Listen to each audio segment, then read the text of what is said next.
వీటెన్ news కి స్వాగతం.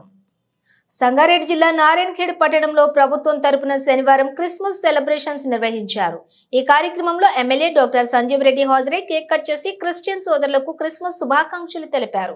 ప్రపంచ శాంతి సామరస్యానికి ప్రతి ఒక్కరూ పాటుపడాలని కోరారు.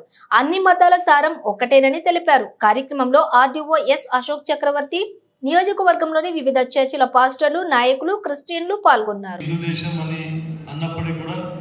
అందరికీ సమానంగా ప్రభుత్వాలు పరిపాలిస్తూ ఉన్నాయి.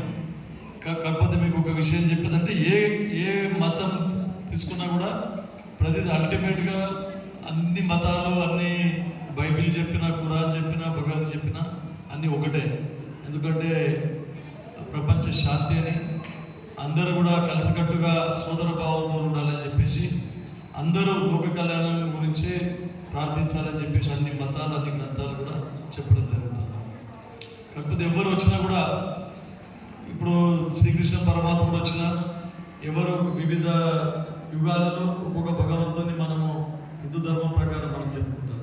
తర్వాత అల్లా కూడా, మీకు మొహమ్మద్ ప్రవక్త కూడా అక్కడికి వచ్చి ఎన్నో భగవంతుని యొక్క సందేశం ఇక్కడ తీసుకొని రావడం జరిగింది. అట్లాగే యేసు ప్రభు గారు కూడా ఇక్కడికి వచ్చి ప్రజలకు అందరికీ మంచిగా చేయాలనే ఉద్దేశంతో లోక కళ్యాణం గురించి ఇక్కడ రావడం జరిగింది. అయితే ఎన్నో చర్చలకు నేను చాలా చర్చలకు వెళ్ళిన, చాలా పాస్టర్లతోనే చాలా నా గురించి ప్రార్థన కూడా చేయడం జరిగింది. తర్వాత వారి సంబోధన కూడా నేను ఏవైతే కార్యక్రమాలు కూడా అటెండ్ చేయడం జరిగింది. ముఖ్యంగా నాకు బాగా గుర్తుంది, మా అనురాధ కాలేజ్ గ్రౌండ్లో అప్పుడు పెట్టినప్పుడు దీని గురించి ఎవరు మన బెల్లంపల్లి బ్రదర్ ప్రవీణ్ కుమార్ చాలా అటెండ్ చేస్తే చాలా సంతోషం అనిపించింది ఆ రోజు కూడా.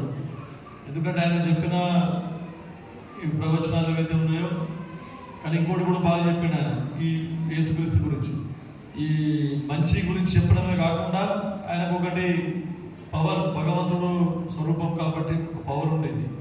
ఎవరికి ఏ కష్టాలు వచ్చినా కూడా అన్ని విధాల వారికి తీర్చేవారని చెప్పేసి, ఎవరికి ఆరోగ్యం బాగాలేకున్నా ప్రభువుని వేడుకున్నా కానీ వారి ఆరోగ్యం మంచిగా అయ్యేది.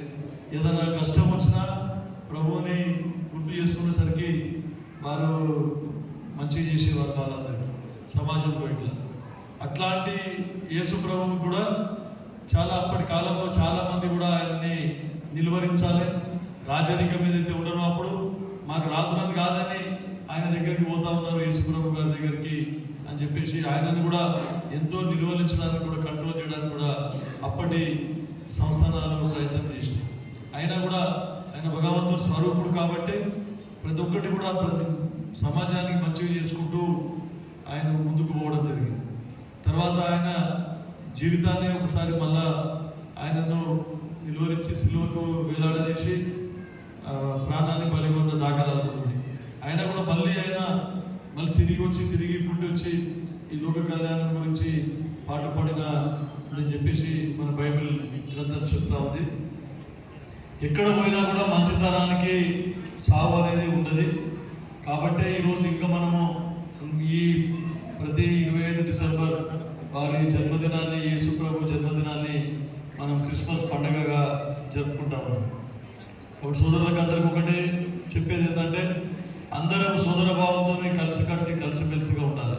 అన్ని మతాలు ఎవరికంటే ముస్లిం సోదరులకైనా, హిందూ సోదరులకైనా, క్రిస్టియన్ సోదరులకైనా అందరం కూడా కలిసికట్టుగా ఉండి మన భారతదేశ సంస్కృతిని, మన భారతదేశాన్ని ముందుకు తీసుకొని పోవాలని చెప్పేసి మీకు అందరికీ కూడా కోరుకుంటూ, మరొకసారి ముఖ్యంగా మీరు నాకు నేను చర్చలు తిరిగిన, ఎన్నో ప్రేయర్లు చేసి, చాలా చర్చలు, కనీసం అంటే ఒక 20-25 చర్చలు తిరిగాను నేను గెలవకంటే ముందు. ప్రతి ఒక్కరు కూడా నన్ను ఆహ్వానించింది. ప్రతి ఒక్కరు ఆహ్వానించి, సార్ మీరు రావాలి, మా దగ్గర రావాలి. కానీ అన్ని దగ్గరికి పోలేకపోయారు. ఈరోజు శంకరంపేట సోదరులు కూడా చెప్పిన, వచ్చిందా శంకరంపేట సోదరులు ఎవరు వచ్చిందా? శంకరంపేట వాళ్ళకు కూడా అందరికీ చెప్పని చెప్పిన నేను మళ్ళీ. ఎందుకంటే అదొకటి మెదక్ జిల్లాలో ఉంటుంది, మన నియోజకవర్గం. పోయిన మా చైర్మన్ గారు చెప్పినట్టు గతంలో కూడా మనకు చాలా కొంతమంది అందరికీ సమాచారం అందలేదు. కాబట్టి వాళ్ళు చాలామంది రాలేకపోయారు. అప్పటికంటే కొంచెం అయినా కూడా మరి ఈ క్రిస్టియన్ సోదరులు చాలా తక్కువ ఉన్నారు. నారాయణ